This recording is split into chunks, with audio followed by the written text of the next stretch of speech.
Welcome into another episode of Home Field Advantage. Hope you're all having a great week wherever and however you may be listening or watching us across our great country or our great land. It's August, mid-August to be exact. Woke up this morning, went outside, smelled like preseason football, and that's what we're here to talk about today. If you've been a frequent listener of this program, Home Field Advantage. For 3 years, we've done this. When it gets to be the middle of August, I begin to dive headfirst into the NFL. And what I mean by headfirst is we're going to focus on the NFC this week. Then in a few days, we're going to do the AFC. Then I'm going to dive into fantasy football. Then I'm going to give you a Patriots episode only. And then we'll get into the big episode that we do every year with Diesel and Cam Chiesa. So the month ahead is going to be pretty NFL heavy. We'll also have, of course, an odd man rush mixed in there with Diesel as well. And if any of you who have listened to any of our programs across the Sportland USA network know that Cam and Diesel are frequent contributors and will also be in the mix for football season. And we're gonna try and get some guests on. I have my eye on two guys in particular. I'm not gonna leak that yet. But there's some bigger names in the sports world than the typical amateurs that we have on. So that's gonna be fun as we get toward the NFL season in about a month. But where I want to begin tonight is with the NFC preview. Now, I always start with the NFC because I'm an AFC fan, and I leave that for second. But I'm starting with the NFC tonight, and I just went through my notes. I looked at the conference. There was some news today, of course, with the Vikings. We'll get to that. Um, there's some injury question marks with the Cowboys and whatnot, but I'm uh I'm thinking as I go through that my thesis on the NFC East, or excuse me, just the NFC in general, is I'm I'm not really in love with anybody. Even the San Francisco 49ers. There's some drama with Brandon Ayuk. They have huge expectations. Their expectations are through the roof. Because let's rewind. 2019, they go to the I'd written this down at one point. 2019, they have this great season with Jimmy. They go to the Super Bowl. They lose to the Chiefs. 2020, they have this great season. They lose in the divisional round to the Packers. 2021, they have this great season. They lose in the NFC Championship game to the Rams. 2022, they have this great season. They lose an NFC Championship game against the Eagles with a quarterback injury. Last year, they have this amazing season. They've got Christian McCaffrey. He's an all-world player. They go to the Super Bowl and they lose to the Chiefs again.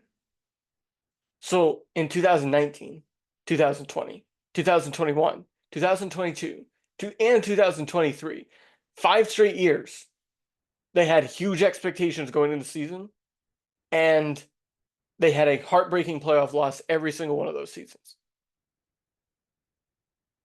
And Brock Purdy, I like him. He's limited.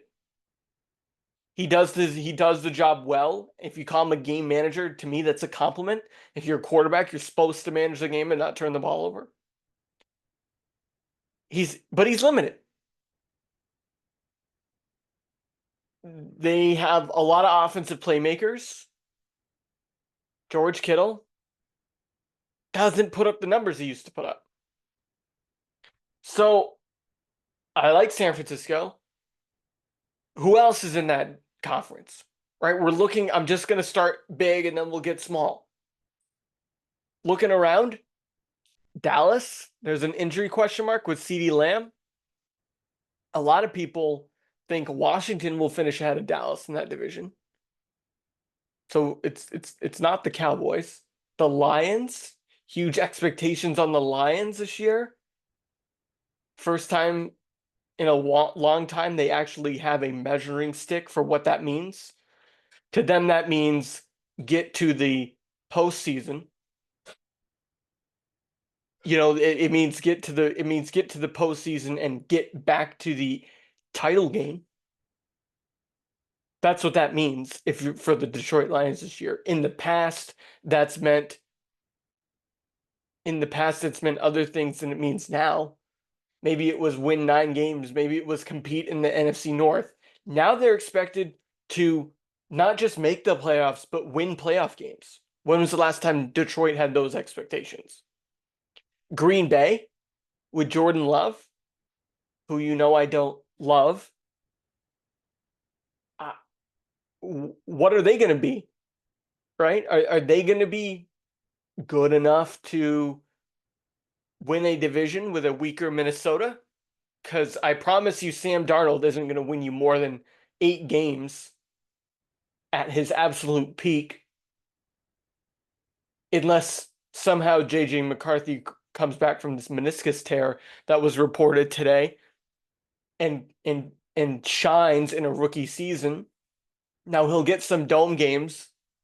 He'll get some soft landings if he's going to make it back in the middle of the season. But is that how you want to introduce your top 5 draft pick into the NFL? I'm not sure. So the NFC North is kind of a meh. What are we doing here? Elsewhere in the West, the Rams are supposed to be good, right? They've aging Matt Stafford, good coach, Super Bowl champion a couple of years ago. Some, a team that has a new identity, right? With the retirement of Aaron Donald and others from that team a few years ago that won the Super Bowl. So I wonder. I just wonder about all of this. Arizona has a terrible defense. Arizona has a decent supporting cast for Kyler Murray, hasn't really played football at a meaningful level in 20 months.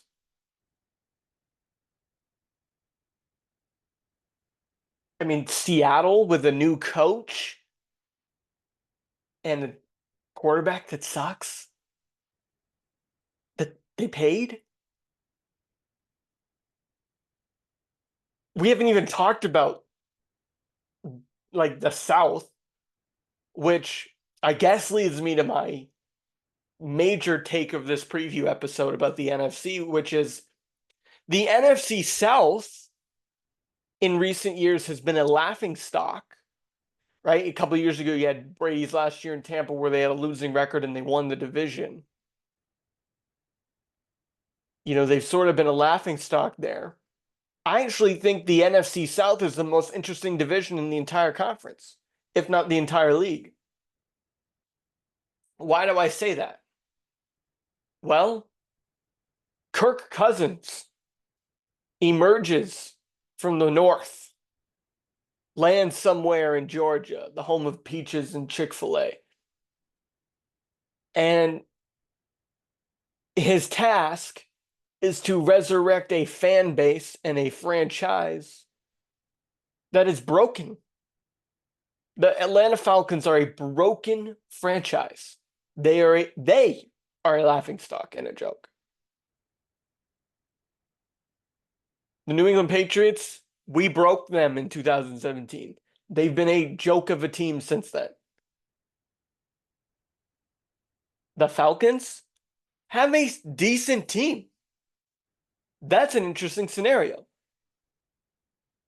Can Kirk Cousins arrive in Atlanta and raise the temperature of that team in a good way? Can he get there and make them something they haven't been in the last 10 years or so, which is relevant? Meanwhile, you have the New Orleans Saints with Derek Carr. They have some talented players. Marshall Lattimore, very highly regarded. Chris Olave at receiver, very talented. Still playmakers on the defensive side of the ball. Haven't been horrible in last couple of years, but they haven't been good enough to do anything meaningful since Drew Brees left town. And they thought Jameis was going to be their next guy. Wrong. Now they've got Derek Carr, needs a renaissance there. Last year was not great for Derek Carr in New Orleans.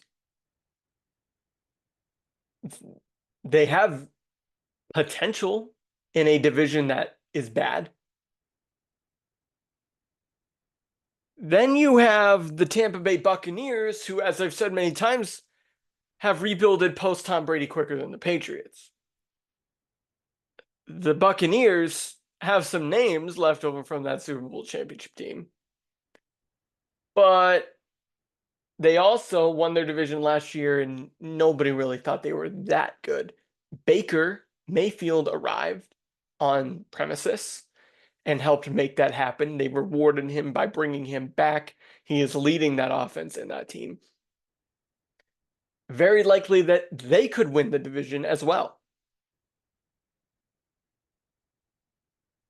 So I'm left looking around at the only team left, which is the Carolina Panthers, and they too are in a very interesting situation with their quarterback and their team writ large. They have a wild owner who poured beer on somebody last year or something like that. They had a complete circus at head coach. I'm pretty sure they were paying multiple coaches that weren't working for them anymore. And Carolina drafted a quarterback number 1 overall in 2023, Bryce Young, who didn't have a good rookie season. And there's still a lot of expectations on him, given the fact that he was a, Heisman Trophy winning number 1 overall quarterback. So that whole division is one big collective question mark, and that's why they're the most interesting to me in this whole conference.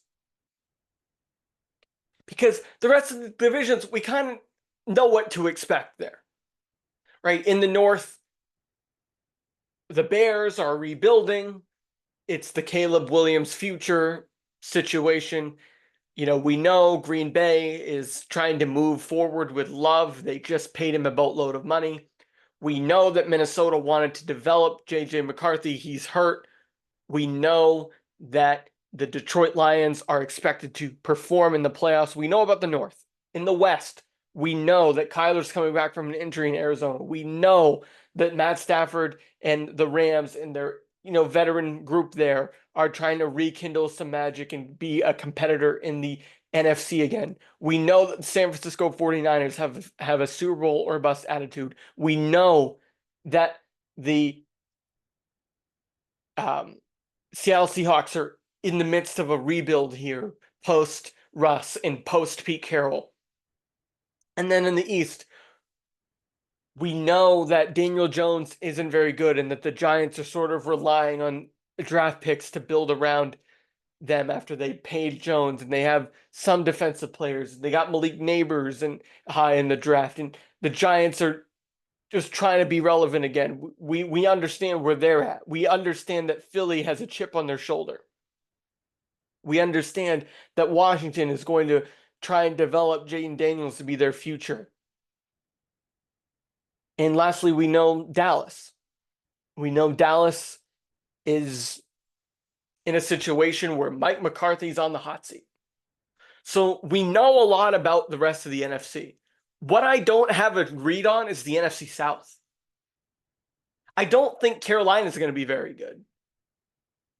But those other 3 teams, what is Kirk going to bring to Atlanta? What is that decent defense they have down there and the good supporting cast for a change? All these years of irrelevancy might pay off if they're able to put it all together with a new quarterback. Does a rising tide truly lift all boats? We'll see. That's where my questions are with the NFC. what's going on in the NFC South? Who's going to win that division?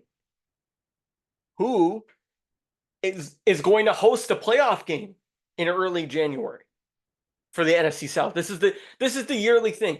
The NFC always kind of has this team.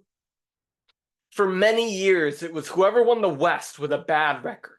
Those years when the Rams had Jeff Fisher and they weren't really good, or maybe those like meddling Russ Seahawk teams, or those Alex Smith 49 teams that weren't really that good, or the Arizona Cardinals with Carson Palmer when they would be amazing one year and average the next.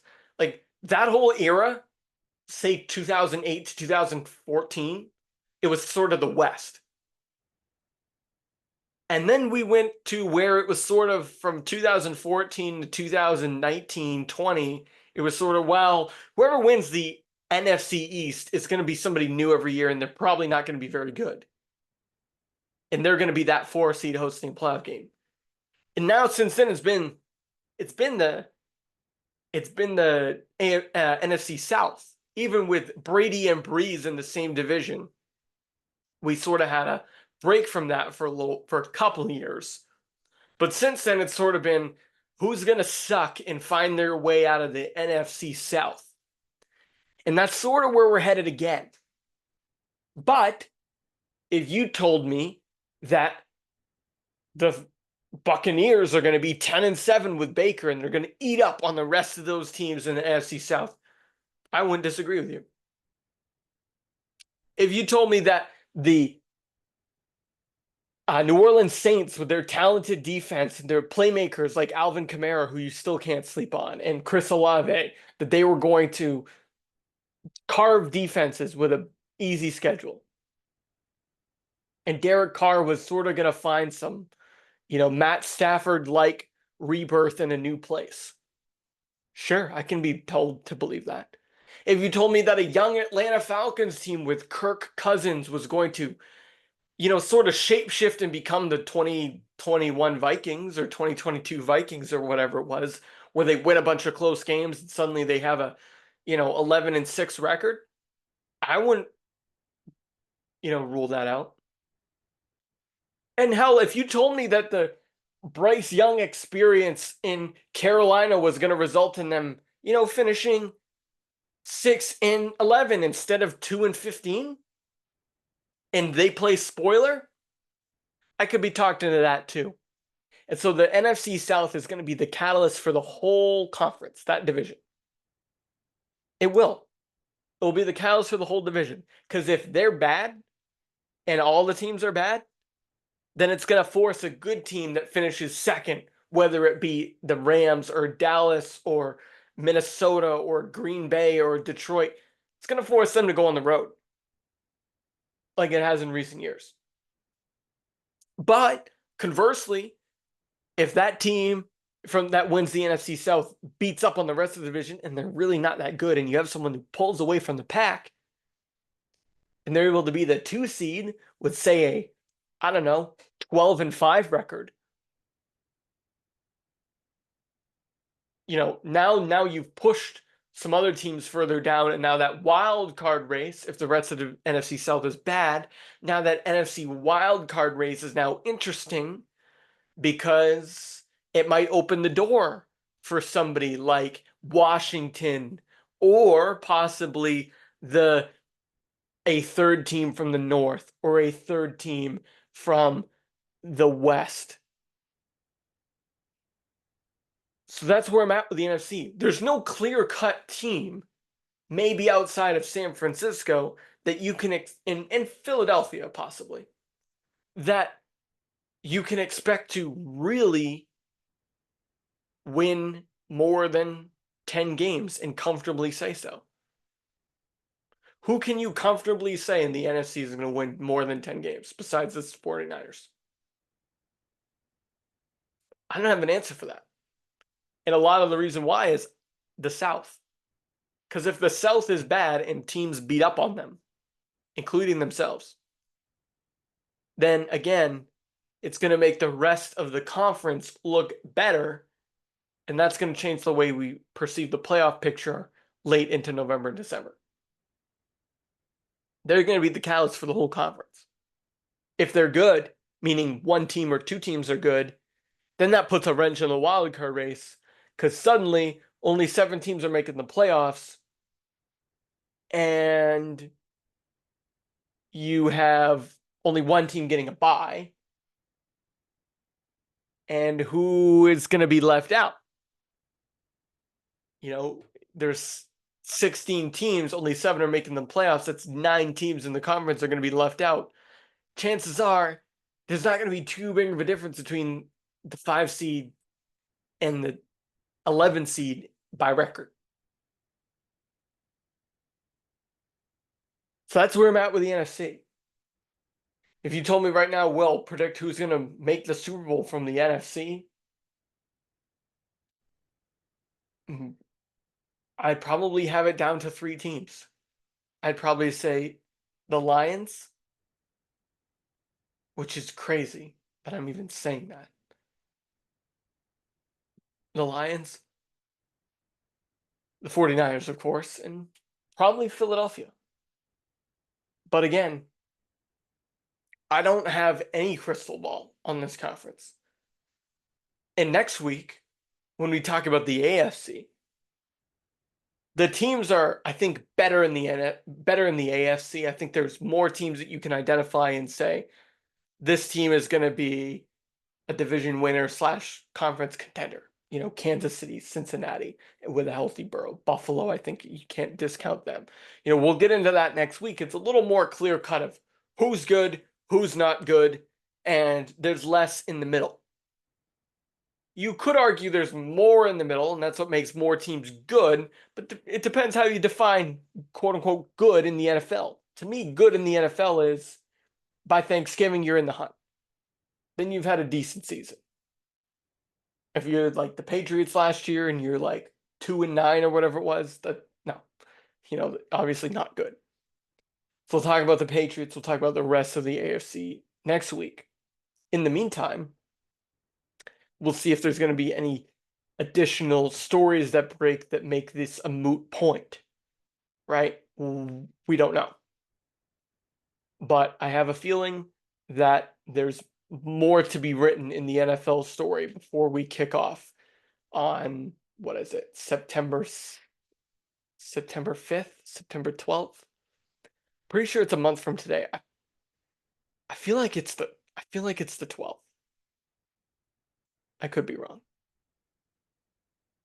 I don't know.